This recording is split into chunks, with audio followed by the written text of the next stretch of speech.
Bismillahirrahmanirrahim. Assalamu alaikum. My name is Hassan and today we are going to insert PHP custom code before and after content location in WordPress using wpcode plugin.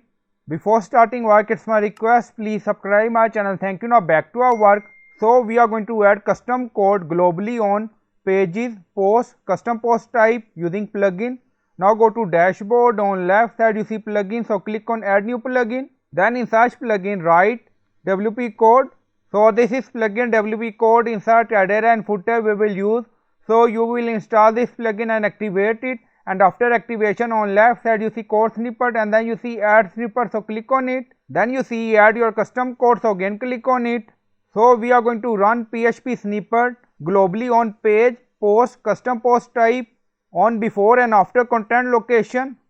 Now custom snippet section open, so you can add your custom PHP code, and then you see code type, drop down select PHP snippet, scroll down, you see insert method, auto insert location, drop down select, and then you see page specific, so click on it, and then you see location, insert before content, insert after content. Now select before content, and then on top you see inactive, now active, and then click on save snippet. Now snippet created and saved. Go to page, refresh the page, go to post, refresh the page, and now you see custom PHP code before content location in page. Go to post, also you see. So this custom code not shown archive pages or category pages. Now back to code, scroll down, you see location, insert before content, now select, and then you see page, post, custom post type, and then you see insert after content, now select.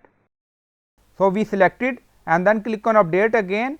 Now snippet updated. Go to page, refresh the page, go to post page, refresh the page. Now you see after content, you see custom PHP code, go to post, now you see after content. So I hope you like this video. Please like, comment, share, subscribe. Thank you for watching.